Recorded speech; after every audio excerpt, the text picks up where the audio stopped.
Well, hello, my friends, and welcome back to another episode of the Homebrew Happy Hour. This is the show where we supply the answers to your homebrewing questions and discuss all things related to craft beer. And if you, my friend, have a question you'd like us to discuss on a future episode, you could go to homebrewhappyhour.com, click on that submit a question link at the top of the page. You could email Joshua@homebrewhappyhour.com because it goes to the gosh darn place. I said gosh darn twice. Or even better, call it in on the hotline, 325-305-6107. Leave a message after the beep. Get your question played on a future episode. I'd love to hear from you. Everyone knows, Lorena, it's no secret. The voicemails validate this show to me. I get a crap ton. I think that's imperial measurements. A crap ton of email entries any given week. And some of them are legit. Other ones are like that, like, hey, I'm a hacker and I've seen what you're looking at on the internet. And if you don't send me 10 Bitcoin, I'll show it to everyone. And some of them are actual questions. On the former, I send them the video myself. I'm like, my friends, I'm going to show them all what I'm doing on the internet anyways. You don't scare me, hackers. But anyways, my guys, I keep starting these episodes by instant digression. I am your host, Joshua Stubing, joined this week by the my favorite homebrewer on the planet. I'll just say the queen bee at brewersfriend.com, Miss Lorena Evans. My friend, how are you today? Hi. I'm great. How are you? Doing good, except that I just learned 10 minutes ago when we started small talking off air. To be fair, I haven't looked at a clock. It could have been 40 minutes ago because I just and then you don't stop me. You don't stop me. That's your problem. Y'all are like confined to the indoors because Canada's burning. What is going on? Yeah, the Canadian wildfires have been getting worse every year. And yesterday was okay, but today there's major warnings. So we're staying indoors, staying cool. It's a big house, but apparently it's really not that big after you've been confined into it for an entire day. Everyone's going stir crazy. Be careful here what I say, because he who shall not be named is listening. Right there. Or pardon me, right over there. Yeah. Hi, Bob. I love it. Thanks for being so subtle. I love that about you, your subtlety. I'm known for that. Yeah. My mom's always said, if the two things she's known about me before, definitely not on the spectrum and super subtle. That's the two things she's known about me. I love your mom. I love your mom. She's okay. Anyway, it's so good to have, you've been on, obviously, since I've been back from HomebrewCon, but I had an interview on the podcast with the guys with Josh from the Brew Depot, and then I'd actually already gotten that interview and published it with Adam Hall from Boulevard. And so it's been a busy time, and I'm going to use that to segue into some of the small talk, so I can do a little announcement that's relevant to the kit we're brewing this month, because it's July. Mid-July. We're recording on the 15th. This will go out on the 17th. I'm on Fridays now, in case I forgot to tell you. Fridays is publication day now. I have not even announced on the podcast through mid-July what recipe we're doing. I don't remember. So allow me to say, my friends, I am so happy and excited. We are doing, if you're looking on the screen, if you're watching this at youtube.com/homebrew happy hour, it says Amber Ale, a fat tire clone recipe. And I am so pumped because we're doing an OG craft classic, not the new one, Lorena, not this golden ale or whatever they're calling it, which to be fair, I haven't actually tried it. I'm just a curmudgeon, like, you changed things. Why? I'm sure it tastes great, but I'm pumped because we're brewing the OG, the original version. In honor, it's their 35th anniversary, and in select areas of the country, they're distributing variety packs of cans that include that original one. I think it also has a wheat beer, if I remember correctly, and some other, not a shandy, but it has some of their original recipes. Because 35 years ago, that was a long time. I don't know what you were doing 35 years ago. Probably. I wasn't born then. Yeah, I was just saying maybe in elementary school. I don't know what you were doing. 35 years ago, I was going into kindergarten, I think. I had already had many years of speech therapy, didn't work. But if I could go back 35 years, tell that speech therapist, lady, you're just taking their money. You're doing nothing for this kid. But I am actually pumped, and I'm more excited because Todd and I gosh, 11 years ago, almost to the day, did a tour, or it could have been almost 12 years ago. It may have been 20. No, it was 2015. We did a tour of Colorado where we went to New Belgium. We went to a bunch of places in Denver. But when we went to New Belgium, we interviewed Matt Meadows, who's their director of field quality. And we got to, he gave us this phenomenal tour, and he took us through and gave us the history. And we did an episode with him. And now, reuniting with Matt 10 plus years later, he's going to be a guest on the show. I think the last Friday of the month, which is also, I think I have it up here. Oh, wrong image, but it still works. It's generic enough. Brew Day Live, my friends, will be Friday, July 31st, 10 a.m. Central, right here at youtube.com/Homebrew Happy Hour. Watch my pop and I brew that delicious amber ale fat tire clone recipe, and come and join in the chat. We always love having you. If you want to brew this recipe too, you can by joining a recipe receiving tier at patreon.com/Homebrew Happy Hour, or just buy it outright. I don't care what you do. You're an adult. If you want that recipe kit, buy it outright, or join a tier, support what I'm doing, or don't support what I'm doing. Did I mention I'm still unemployed? So support what I'm doing. I changed my mind. I do care. I do care if you support me or not. You need to be supporting me. And now I cry. I had lost you there for a second. Are you back? Now I can't hear you. Oh no. What happened? What happened? Uh-oh. I refuse to mute this. I refuse to edit this. Let me see. Oh, look, I'm asking for permission for you to reconnect your mic. Oh, how about now? Hey, she's back. No, you're fine. Sorry. No, that's fine because I have time. I edit the show now. I'm everything past Josh hates. I've become like, you edit the show now? If I could go in a time machine to 10 years ago, Josh, you'd be like, you're gross, bro. What happened to you? You edit the show now? I'd be like, yeah. Would you do me a favor then? Yeah. When you edit, can you make me tall, thin, and blonde? Yeah. The whole show is going to be AI now. Which, by the way, I have no qualms with the guy. You're actually going to be a guest on his show, Jeremy Lincoln, Smoky Mountain Homebrew podcast. The thumbnail. Look, I'm not one of those people who's going to be like, don't use AI. I use AI. In fact, I use the AI to touch up the title screen that I'm using right now that's on the screen right now. I am not anti-AI as much as I should be. Unless, if you're in the Trump Club and you're anti-AI, so am I. I'm a great politician, Lorena. Whatever you are, I am too. But where I'm going with this, I was a guest on his show. I wish I had the image up and ready to show on the screen. He has a nice headline, and this is a clean title, and he's, looking charming. AI did wonders for his face. AI, maybe he's that good looking in person. He is. I met him in Omicron. Great looking guy. I am too. And his AI was like, let's make this dude look goofy. And that's the only word I'm going to use, so I don't have to edit that part out. Goofy is the nicest word I could use. Jeremy, your AI, was it Godfather? And look what they did to my boy. Like, look what you did to me. Now I'm scared. Yeah, no, don't be. No, AIs will do wonders for you, Lorena. Listen, I use AI to touch up your photos all the time, and it does wonders. Don't worry. No, I had a great time. And in fact, I'll plug your show. There we go. I have the right to poke fun at him because I'll plug. You're going to get the 10-person Homebrew Happy Hour bump right now, Jeremy. Y'all go check it out. Smoky Mountain Homebrew, but Smoky as in the actual Smoky Mountain. So there's no E after the K. Also, who can I talk to about that? The National Park Services? Spell Smoky with an E. Come on. Like SMOKY. Oh, okay. Tomato. Whatever, guys. Anyways. Go to patreon.com/Homebrew Happy Hour and join the recipe receiving tier of the Trump Club. Thank you to our sponsors, Viking Malt, Hopsterette.com, Monster Brewing Hardware, Cellar Science, and of course, because you're here, Lorena, brewersfriend.com, where you can use promo code Happy Hour, all one word, and get 25% off your premium membership.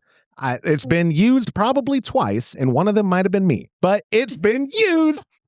This episode is brought to you by brewersfriend.com. Brewing beer at home isn't just about ingredients, it is about precision, and that's where brewersfriend.com comes in. Whether you're dialing in your first recipe or perfecting your 100th, Brewer's Friend gives you the tools to brew with confidence. Their recipe builder, mash calculators, and water profile database helps take the guesswork out of the process so you can focus on what matters, making great beer. Brewer's Friend isn't just software, it's a community of passionate homebrewers sharing recipes, tips, and feedback. It's like having a homebrew club right in your pocket. Head over to brewersfriend.com today and take your homebrewing to the next level. Use promo code Happy Hour and get 25% off your premium membership. That's brewersfriend.com, because brewing better starts with better tools.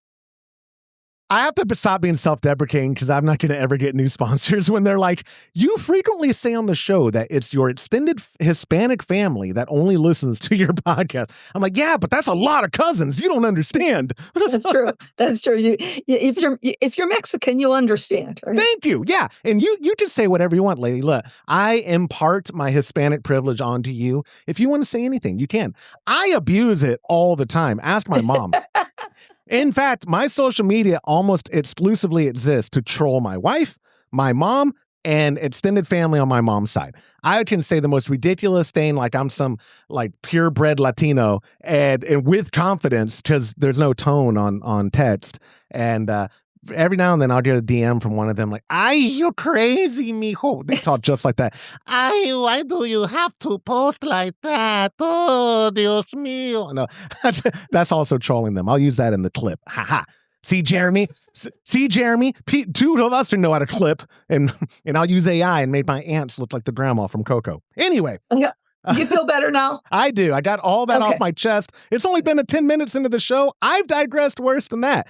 I don't have any other small talk to get through. So if you're ready, I have to tell you, though, my tablet stopped, the one I use for the soundboard, it stopped working this morning. So I'm going to have to inject the gong of questions post-production. I hate it. But let's just pretend, before we get into the show, we have the gong of questions. Wasn't that impressive, that gong? You heard the gong. I heard it. You heard it. That's right. Our first question is an email. It's our buddy Todd from Michigan. Great name. Todd wrote, "Hey guys, love the show and appreciate all the wisdom you share every week. I've been extract brewing for about a year and I've always grabbed whatever the recipe called for without thinking twice. Lately, I've been wanting to formulate a few of my own recipes, and I'm torn between LME, which is liquid malt extract, and DME, which is dry malt extract. Aside from the obvious physical difference of syrup versus powder, what can I actually expect standard-wise if I swap one out for the other? Will my beer taste different, change color, or even have a different mouthfeel? Also, I've heard horror stories about DME turning into a sticky steam cloud mess over the brew pot and LME scorching on the bottom. Do you guys have a preference on the show? And what are your favorite tips for handling each without making a total mess of the kitchen or a brew cave? Keep up the awesome work, and cheers." That, my pop and I started with partial mash homebrewing, not just pure extract. And it was almost always DME, but I think that's because it was cheaper for Todd to give me DME than the kid. I think, isn't LME always more expensive? DME seems cheap for what it is, but I don't actually know.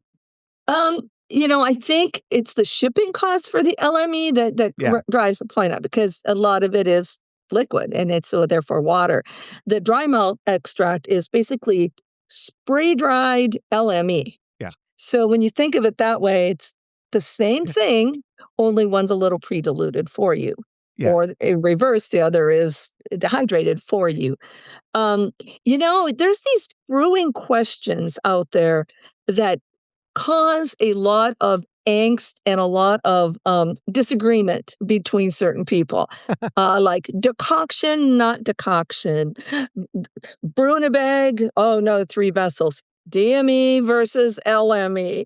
Some people feel very strongly one way or the other. I feel use what you got, but the best quality. If you come across a place that will give you fresh liquid malt extract, that's awesome.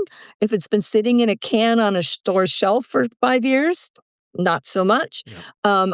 My preference has always been more DME. Here's why. One of the questions that Todd said was color. Yep. Using liquid malt extract, it's generally going to give you a darker colored beer, no matter how light your LME is, simply because the liquid malt extract is darker. Yep. And as it boils, Maillard reactions, it'll get a little darker. Um, I have used the extra light DME. Around here, I've usually seen Breeze at the best price, Yep. and so I've bought the they have Pilsen light, they have dark. What I have always recommended doing is buying the lightest extract and then using your specialty grains to get the flavor.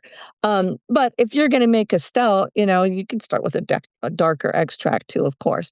But the darker extracts might have things in them like crystal malt, things like that. So use what's convenient for you, cost, flavor. The flavor, I think, doesn't matter. It's more just the color differences that you're gonna see. That's your experience too, Josh? It is. That's why I'm shaking my head emphatically. I didn't put Oh, myself on the I screen. thought you were doing advertising the new Josh Stubing bobblehead That's right. That's right. for Yeah. Patreon members only. That's right. For Patreon. Can you imagine how insufferable that'd be on a desk? Like just, hey, my mom's Mexican. Hey. Yeah, like a talking. I'm sorry, I couldn't help it, but No, no. yeah, I saw you agreeing. Yeah. Well, The other thing that he did say though about color Yeah. too, there's a couple things. He said scorching of the LME, yes, can be a problem.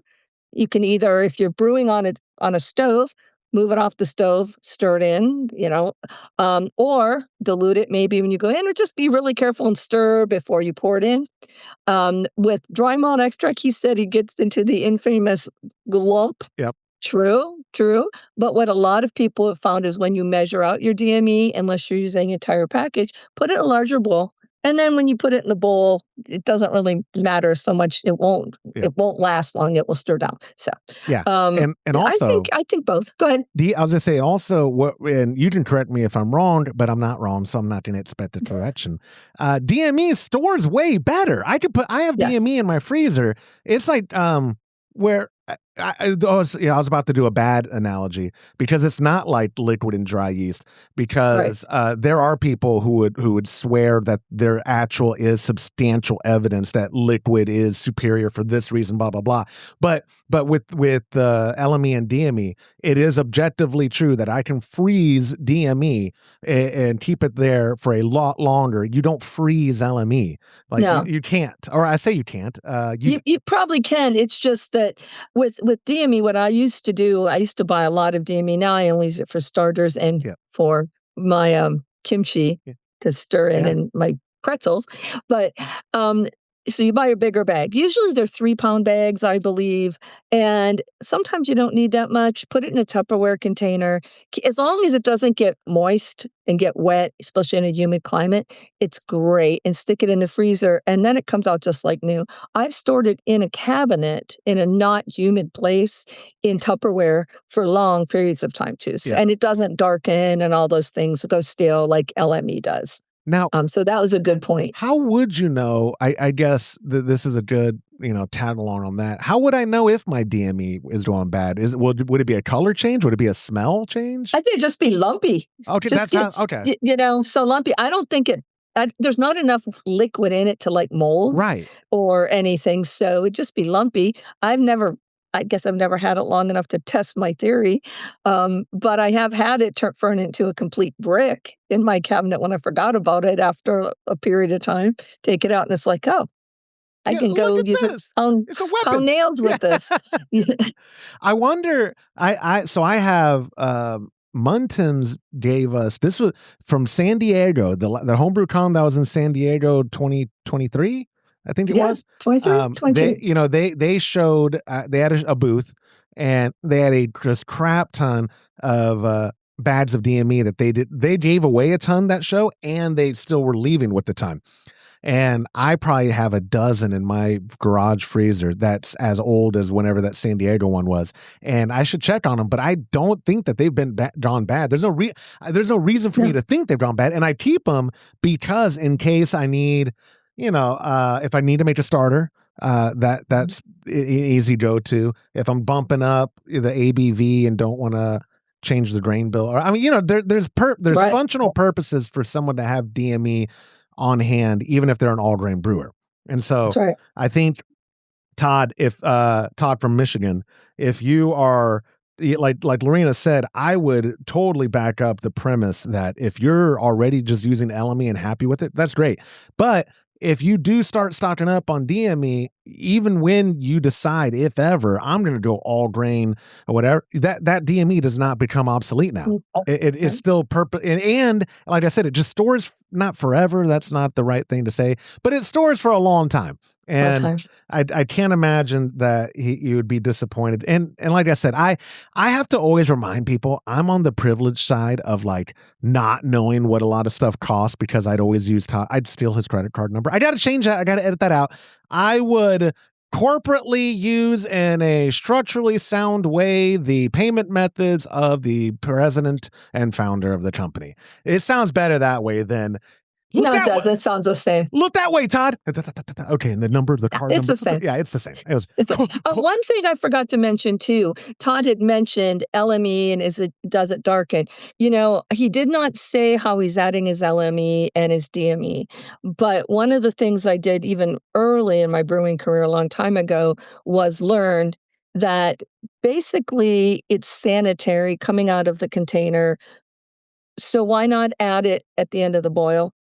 You don't really need to boil LME. It's been boiled. It's been packaged. You might want to assure it's pasteurized. So what I did, depending on the size of your boil, I would use like a pound of LME or DME per gallon of my water that I'm boiling, and then add the rest either at flame out or when right before I add the whirlflock to it. So 10 minutes, 8 minutes, something like that.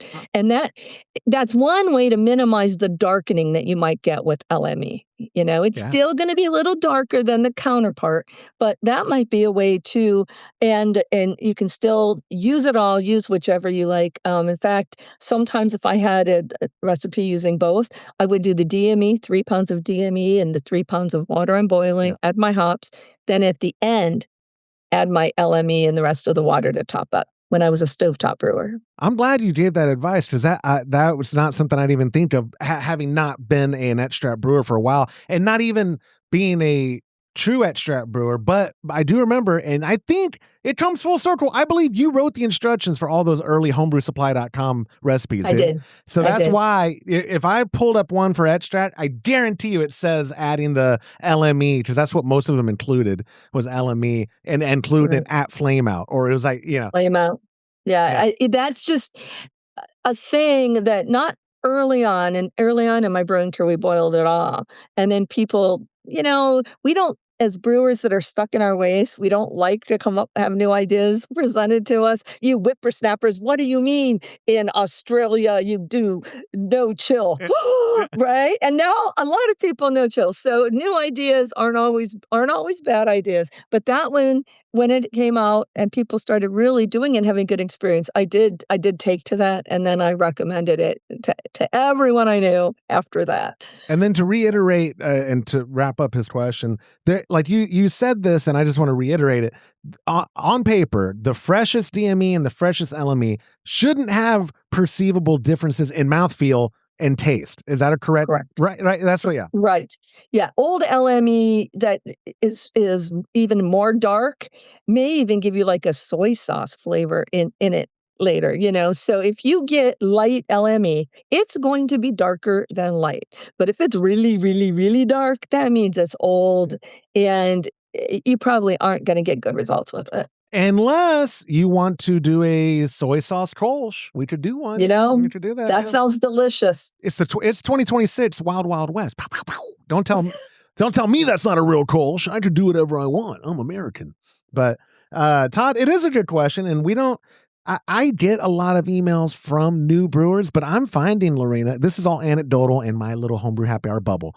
A lot of people jumping into the hobby, which isn't a lot of people to begin with, but not anymore. But a lot of the ones who are going right into all grain. A lot of them are, and a ton. I don't get paid by Grainfather or Brewzilla, which is Tedland, or Blickman, which is now owned by More Beer. I don't get paid by any of these cats, but electric all-in-ones. My anecdotal observations are the most popular form of brewing right now. And then brewing a bag is the most popular form in an electric. And I'm describing what you're doing, right? You're doing the brewing a bag. I'm doing a brew in a bag in a Brazilla. So there. Yeah. And now Brazilla doesn't pay you either. No, but it works for me mostly. Every piece of equipment, no matter how great, how expensive, or how cheap, you're going to find some things that don't work as well for you. But I'm telling you, it's not so intimidating, is it? When you can go all grain, you can do it with a pot and a bag. Yep. That is a lot different than 25 years ago when I was starting out. People were like, well, you must have a 3-vessel and a this and a that and a chiller. And it's a little intimidating. Yeah. And not to mention expensive. So I'm thrilled but I don't want to take it away from extract, because you know what? I also know a lot of all grain brewers who are award winning, who will make a quick extract batch fairly often, especially if it's something like a light American lager. They can knock that out. They can make 5 gallons of that pretty quickly, get it lagering, and have it on tap, and nobody knows the difference. It cuts your brew Nobody can tell the difference. Basically in half. I mean, I'm exaggerating a little, but not much. Like you said, you can get it. You can knock out a brew day quick and make phenomenal beer. That is a hill I'll die on. And I think I got asked when I was doing the Jeremy's podcast, or maybe it was a different interview, because I've done a few now. I am a somebody now since HomebrewCon. I don't know if you know this, Lorena. Thank you for telling me, because I didn't. I know you didn't know that I'm a somebody. If you would have went, you could have been a somebody too. But don't go down that path again. But anyways, they were asking me, like, what's something I don't like about homebrewing? And I made up a hypothetical. This is not an actual issue I see, but I hate in hobbies gatekeeping. And I do remember, though, many years ago, I promise I don't see it as much today, but 15 years ago, it's 18 years ago, when I first started working for Todd, there was online, you were on homebrewtalk.com, you've seen it, you didn't partake in it, I bet, but you saw, there were people who would say, extract brewing, I can tell no matter what. Blind taste test, it has a cardboard taste every time, or it's always oxidized, it's always this. And I argue now, as people's brewing processes get better, or have gotten better, or more, the information is even easier to come by, that I bet it wasn't the extract that was causing some of the issues in the old days. It was packaging methods, it was hygiene. You know what I mean? Like, I've tasted really good extract. In fact, at that HomebrewCon San Diego, we had taken a version of this IPA. So hopsdirect.com has their own strain or hop variety. Variety is, I think, what you call it. Breed called Belma. And so we made a West Coast pale with their Belma. And we did an all grain, we did an extract, and I think we did a partial mash. And we didn't do like hard data collecting, but I believe it was a split of who actually knew which was extract, pure extract, and all grain. Like, nobody was getting it right. They blind taste test, and they had no idea that which one was all. But they all thought they were good. It wasn't like these all suck and it doesn't matter which one's extract. It was just a testament to, like, you can make good beer in a variety of ways. Don't be ashamed if you're an extract brewer. That's fantastic. Right. You're brewing. You're making beer. Right.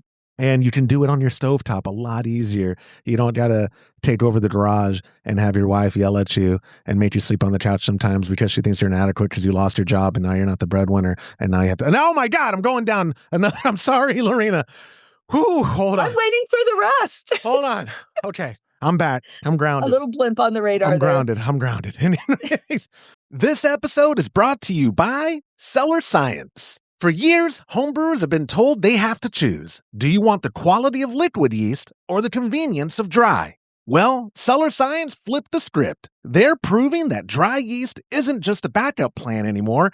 It's the upgrade. Cellar Science offers premium dry yeast that delivers higher cell counts than typical liquid pitches, meaning you get a stronger, healthier fermentation without the hassle. And the best part?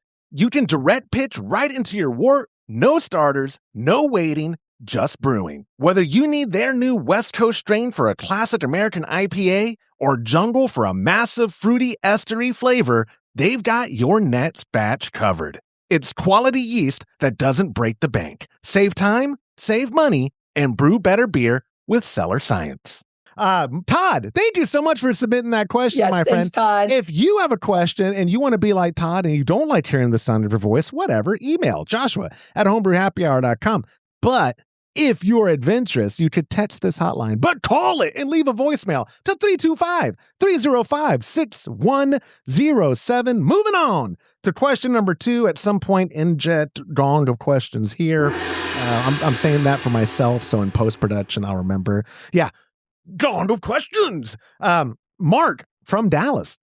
First question was your neck of the woods. Second question is my state, not really well, I don't know where in Michigan Todd was. Either way, Mark from Dallas, he wrote an email because he's boring. And he said, hey guys, long time listener here. Love the show and never miss an episode when I'm cleaning kegs or working in the brew room.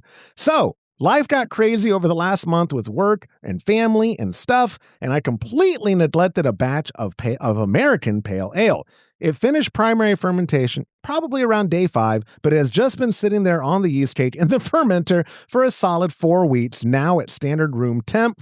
I'm finally getting around to transferring it to a keg, but I'm a little nervous.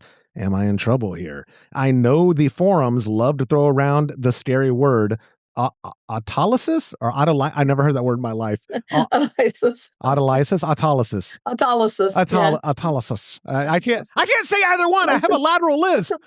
The word autolysis and warned that my beer is going to taste like soy sauce or rubber tire. But realistically, what can I expect when I pull a sample?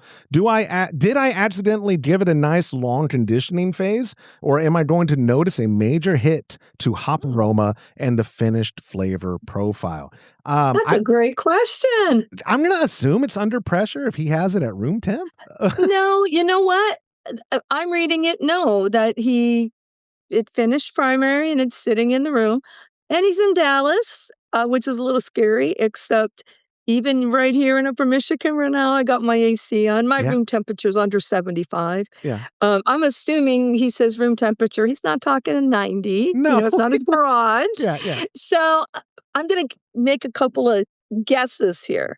My guess is it's going to be really nice and clear, and you better keg that at any time. But my other guess is you're going to maybe lose some of the hop notes, not because it's been sitting on the yeast cake for 4 weeks, but just because it loses some of the hops aroma. Each week, you're going to lose a little more and more. You can put some hops in a bag and dry hop it in a keg if you want. And I think you're going to be fine. Now, when we talk about this breakdown happening of the yeast and these off flavors, that does happen, but it's more likely to happen in, say, like a tall fermentation tank, commercial brewers, because of the pressure. After fermentation ends and most of the yeast is settled out, any pressure, osmotic pressure on it is what's going to cause those off flavors. A 5-gallon batch, I believe that's what he said he was making. I assume that, I guess, because he says cleaning kegs. Yep. Most people have 5-gallon kegs, but even so, you don't have the hundreds of pounds sitting on that. Right. You've got, what's 5 gallons is 40 pounds. 40-pound batch of beer. If it's 8 pounds roughly. 8 times 5. Yeah. So, is it ideal? No. Is it bad? I don't think so. I don't. People routinely leave beers in the fermenter longer than that. Yeah, and that's what I was just saying. Now, I know you don't want to make it a habit of letting beer just sit on the yeast cake and forgetting about it. But what is that kind of threshold range where, like, okay, dude, 2.5 months and that's it? Like, is there even a rule of thumb, or does it depend on style, yeast strain, all of the above? I think so. I mean, when I make a lager, I lager it off of the yeast cake because I want that to be a period of time. I don't think there's a magic number because you've got styles. Some English beers taste pretty good with the different yeast character, but some beers you want really clean. That's why I use the Chico strain in a West Coast IPA. So it's yeast style, it's temperature related for sure. Yeah. Is it ideal that it's at his room temperature and not 62? No, but it's not 100. So it would be gradients. And the only time I've ever actually tasted that in a beer was we lovingly, as beer judges, called it the hot dog beer. Oh no! Meaty. but not meaty like ribeye, meaty like hot dog. Yeah, what caused that flaw, as a beer judge, you write down some of the things that might have caused that flaw. Probably yeast health. I mean, that's generally when you get meaty flavors, unless you've put meat in the fermenter, right? It's a yeast health issue. But there's a lot of other things that contribute to yeast health, like the pitching rate and the amount of pressure and the fermenter and contamination. And so I actually think that, Mark, you're going to probably have a nice clear beer, maybe with a little bit of muted hop aroma. You gave me an idea. Let me digress. What do you think, hear me out, about a ground beef lager? Like if we do a Taco Tuesday Mexican lager with actual taco. I'd go with the corn chips. I think the corn chips in a Mexican lager, I could do that. That makes way more sense. You're right. I was going to dry hop some enchiladas, actually. Enchilada lager. Yeah. It rolls off the tongue. The enchilada lager. Yeah, like a michelada. That's right. Yeah. See, we're rolling. You can make your own michelada flavors. Tell me now about this word I can't pronounce. What? I can't pronounce it either. But have you ever heard this word in your life? I didn't even... Lots.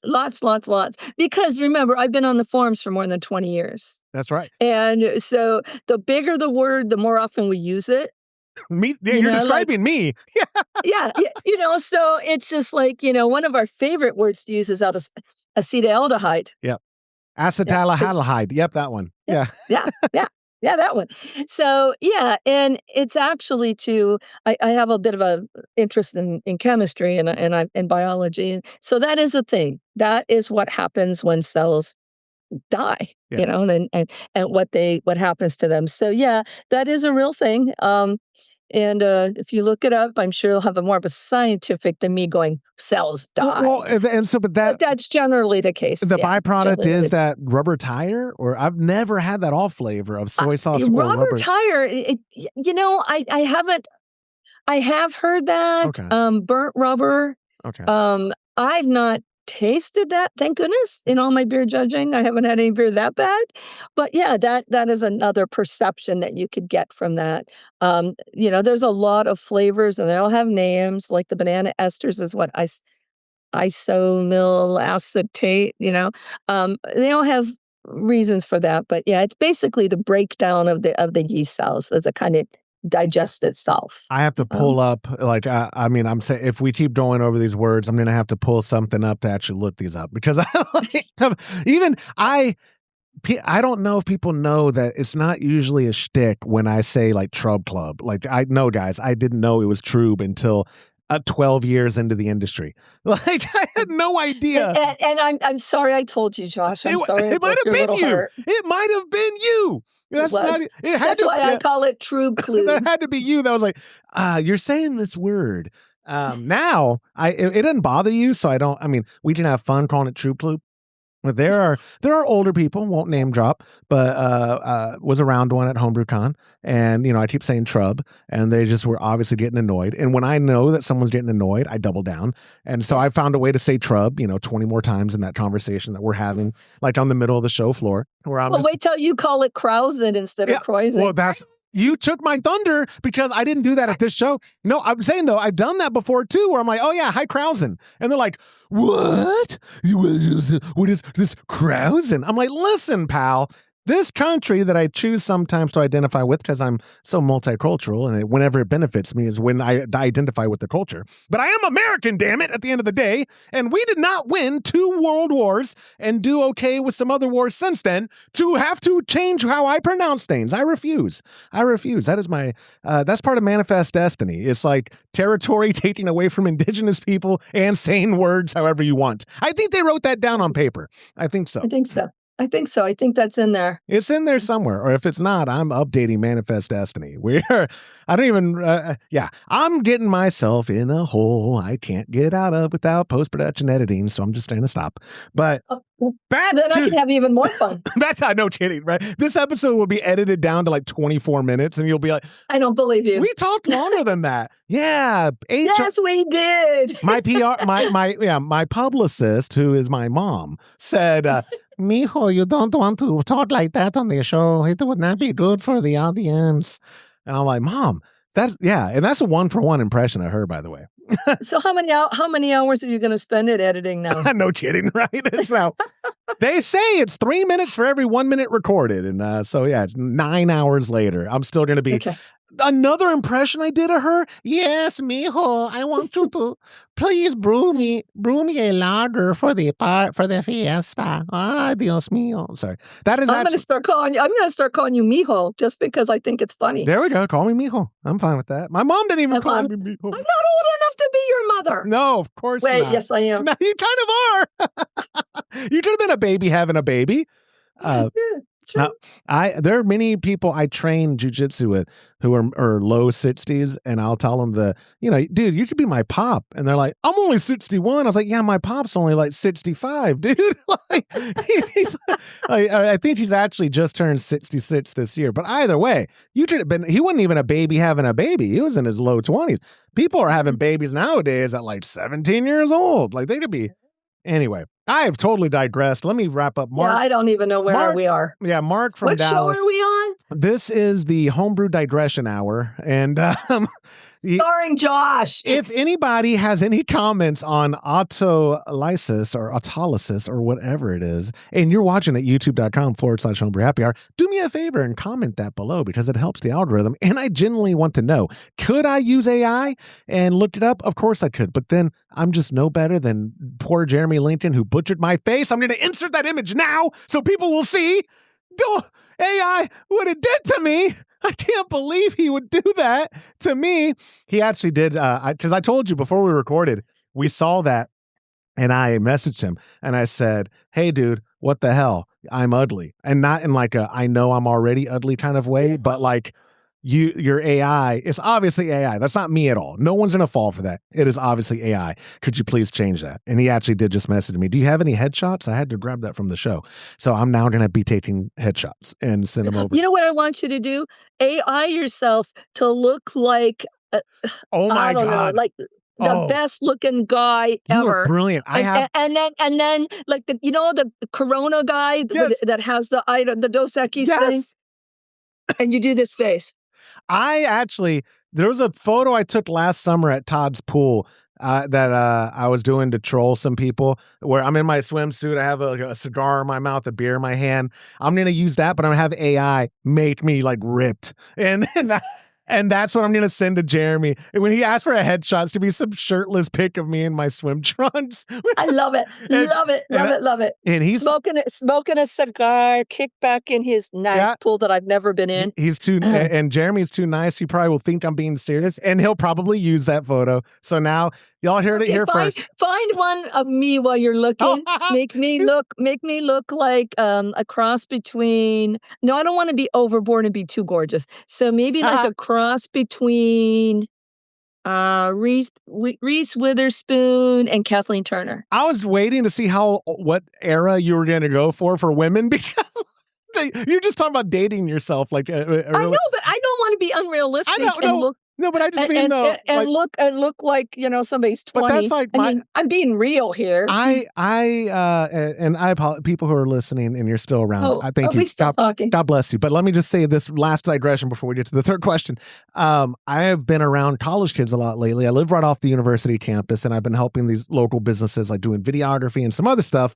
And I never before in my entire life have I realized how little I have my finger on the pulse of youth culture and the thing. Like I've never felt like I date myself all the time when I'm around them, and not even making a joke. But most of these cats weren't even alive during 9/11. So it's like they all the 90s references or whatever I make are just right over their head because they're like, I was born in 2005 or 2008, or it's like, oh my gosh, I was married. I was knocking up my wife around the time that y'all were being born. I could be your dad. And then I realized, yeah, of course you can, dude. You're this short, middle-aged, bald, half Mexican in a backwards cap. Yes, you could be their dad. Everyone knows that. But anyways. But they're very grateful that you're not. No, they're not grateful at all. Oh, I'm not their dad. Got you. Yeah. I thought you were trying to compliment me. Like they're grateful. Oh, no. Have I ever complimented you? Never in my life. And Mark from Dallas, thank you so much for submitting the question. Are you still paying premium prices for imported malt or settling for standard domestics to save a buck? You don't have to choose anymore. Let me tell you, friends, about Viking Malt. They are the world's largest producer of specialty malt using pristine, non-GMO Northern European barley. And because it's directly imported, you get pro-level, award-winning malt at standard domestic pricing. But here's where it gets really cool for homebrewers. Introducing their new Viking 3G Extra Pale Base Malt.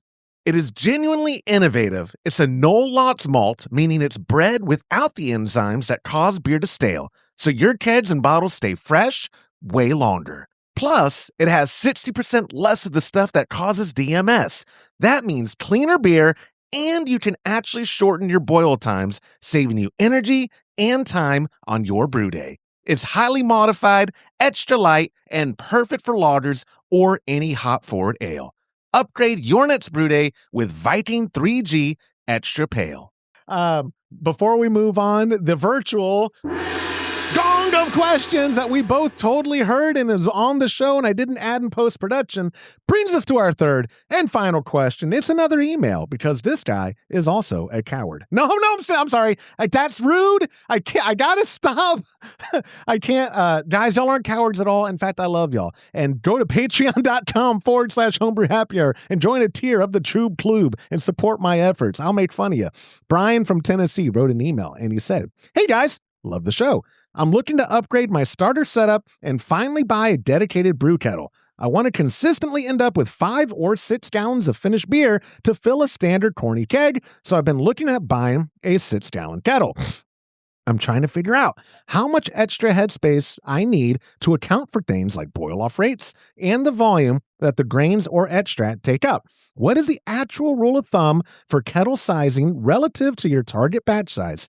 If I want 5 to 6 gallons in the keg, what size kettle should I really be shopping for so I don't end up painting my stove with a massive boil over? Thanks for the help. You guys rock."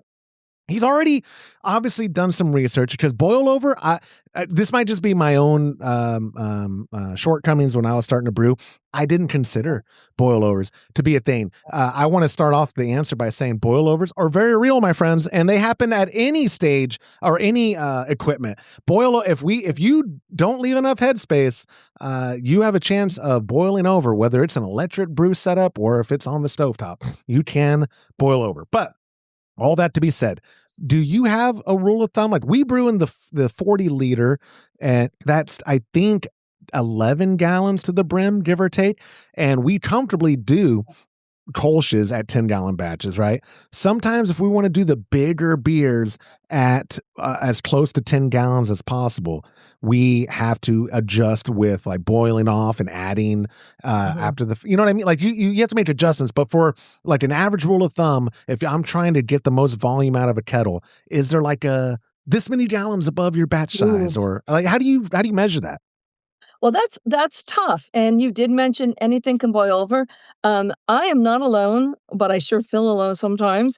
I had a kegel, Yep. a 15-gallon kegel, and I had like a 4-gallon batch.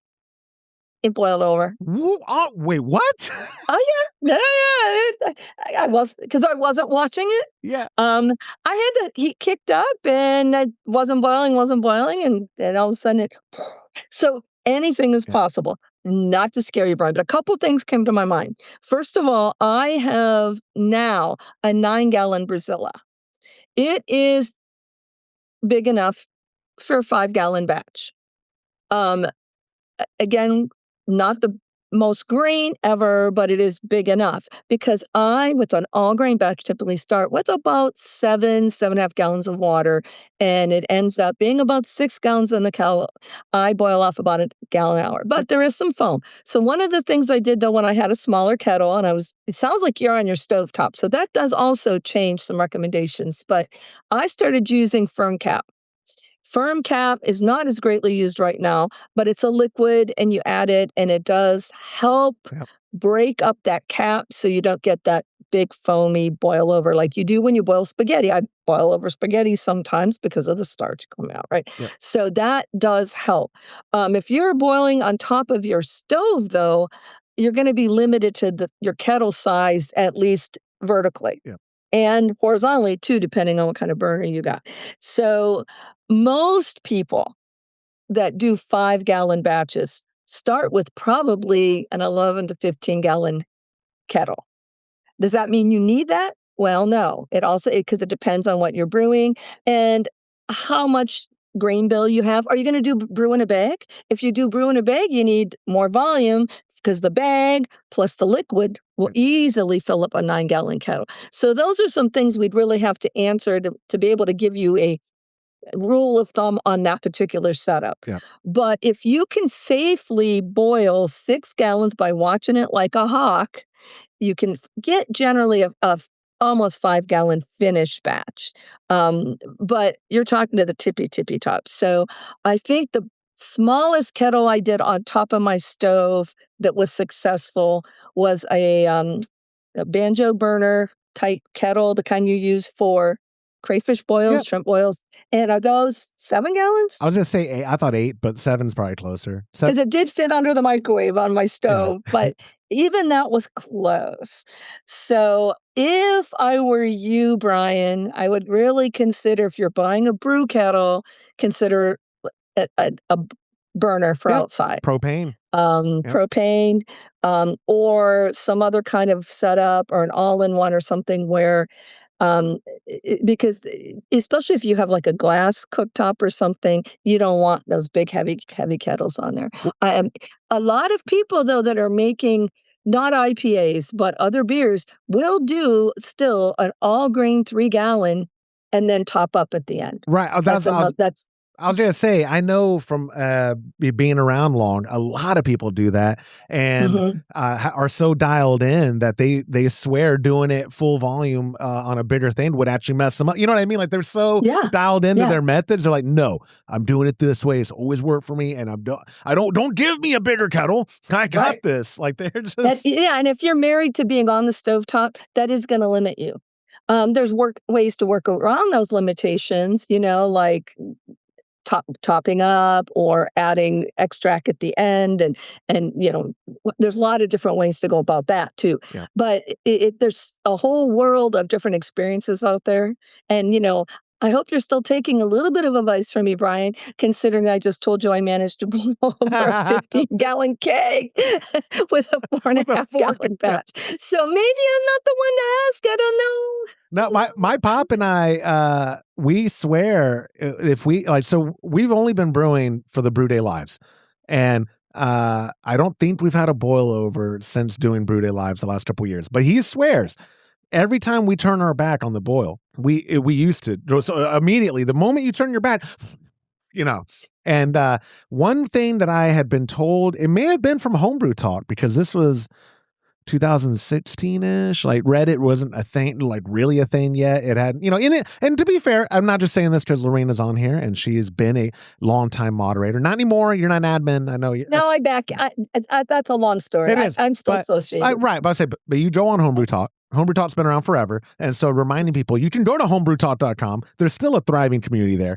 Where I'm going with this, though, is ancient days before, like when every niche hobby had its own forum. And so if you wanted to learn about wood carving, you went to woodcarvingforums.com, or you went. So on the old days of Homebrew Talk, I learned about putting distilled water in a spray bottle.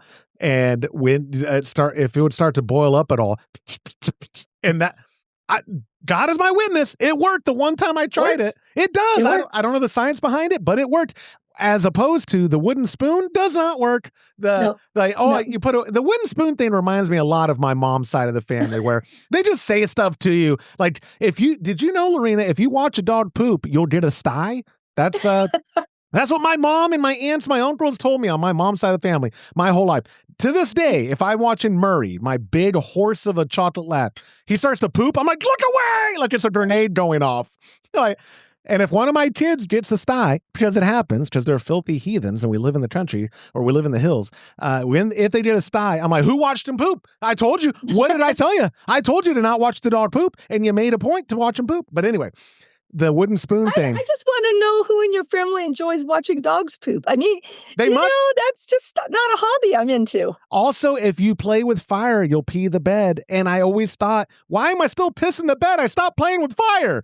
I'm 11 years old. I haven't played with fire in 8 years. Why am I still pissing the bed? But that's again, a whole different podcast. That's a whole different, that for Patreon members only, get after hour content of my therapy sessions, but I can't afford a therapist. So it's just me talking to the internet like an open book. But the wooden spoon thing, where people are like, if you lay a wooden spoon over your kettle, no, that's a lie. I can vouch for that. That's a lie. It's a lie. But the distilled water in a sprayer, it works great actually. And firm cap. Yep. Yeah. And firm cap. And then one thing I did when I was still on top of the stove is turn it down when it gets hot, just like you do when you're cooking potatoes, turn it back up. And after the hot break, you shouldn't have to worry. I say shouldn't because I've had a boil over in that same kegel after the hot break, and I thought I was safe. Yeah, I don't. You're never safe. I would love listener feedback, and I generally mean that. Not even if it's youtube.com/Homebrew Happy Hour, because that helps the algorithm. I mean, this is one of those questions where I don't know. Like I can only speak for my perspective, where my dad and I want to say we were doing basically full volume brews, our early brew days in a 7-gallon like Bayou Classic type of thing, and had no problems. And I mean, sometimes we'd have a boil over, but we could mitigate it through power restriction, flame restriction, like turning down the banjo style burner, stir and stir. Exactly. It was a more involved where. I haven't figured it out because I don't think it's possible on our G40. This is also where I'm soliciting people who they go, no, here's how you do it, Josh.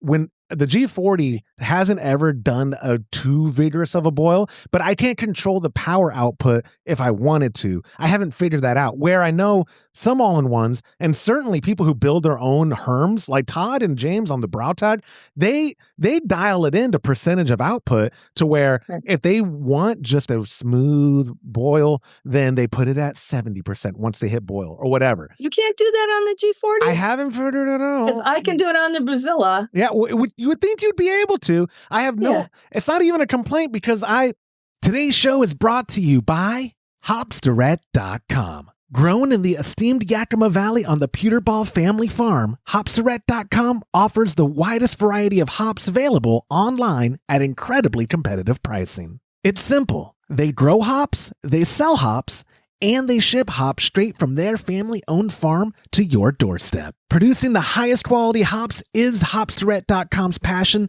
and they're proud to be an independent grower in the craft beer industry. Go to Hopsdirect.com right now and get what you need to make your brew day better. That's Hopsdirect.com. I might be giving Grainfather too much credit here. I've never had to even worry about it. I've just always wondered, like, I know when I bump down the target temp, it does by default lower the energy output. Like it'll give you a 0 to 100%. And so if I'm at, we're sparging and it's at, the sparge water is at 170 or whatever, and I'm trying to get now the kettle ready to boil. If I crank it up to 212, you see that bar go from 40% of heat output to 100% heat output. Okay. But once it gets to 100, it doesn't now go like 90 on its own or whatever. But again, my pop and I have never had an issue of the boil being like, oh my God, it's, because you've seen some people's videos online in the forums where the boil is just so violent. It's volatile. And I guess, you know what? This is a relevant part.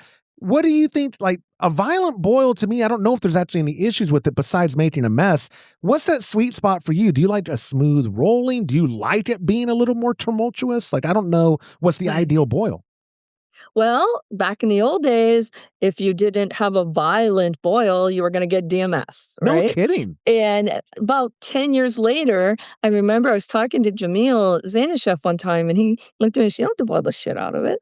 I'm like, I don't? And then Pico Brew came out with their Zygmatic or whatever that was, and it didn't boil at all. And people are like, "Oh, that's gonna be it worked." Yep. So I think a lot of it's anecdotal, right? Yep. But as thousands and thousands of people are having similar experiences. So now I will have 100% power, get it to the boil after the hot break. I'll dial it down till I have a smooth rolling boil. It's not bouncing, it's not rocking and rolling. It's a safe but comfortable. The thing is once you get to boiling temperature, you're not going to get any hotter. Right. Right. It's gonna stay the same temperature once you're at that boil. That's just physics. Yeah. That's just the way it is. So that's kind of it. And a lot of times I have a smaller Brazilla, I think it's 9 gallons. I forget how many liters that is. So I come pretty close to the top. I usually start with 6.5 gallons. So once it gets that rocking boil, it's kind of nice to be able to turn it down to 48% or whatever I need to keep the boil and not have to worry about boilovers. I've never had a boilover in the Brazilla. I I hope. probably could if I tried, Yeah. but I don't want one. I hope I'm wrong and that someone watching is going to say like, Josh, here's how you can manipulate the power. Because like I said, I have no complaints, no legitimate complaints. I have superficial complaints, but I have complaints about everything, Lorena. You know that. We talk outside the show. Yeah. I can complain, but I don't, it's not a complaint to me because it's never been a problem. But if someone knows out there, yeah, Joshua, I brew on grain fathers and here's how you adjust it. Let me know. I'd love to have that, but it hasn't been an issue. That's why I've never even stressed about it. Cause it's like, it seems to do a good job mitigating what kind of boil we need. Like and I say that I know it doesn't have sensors in there to be like, this is too violent. Let me adjust myself. It probably just gets to where it needs to be, which is just a smooth rolling boil. Yeah. Like there's no need. I didn't know that in the olden days. That's funny that it had to be like, so you had a lot of headspace, presumably on boil kettles, because otherwise you're just splashing if you're doing two. I mean, it's a tsunami. And that was my goal, and maybe it was my misunderstanding of what everybody was saying again on the forums. Because thank goodness we had the internet. How did people do this before the internet? But bad beer, I guess. But it was my understanding, especially if you're making a Pilsner or something, that you needed a rock hard, really roiling boil.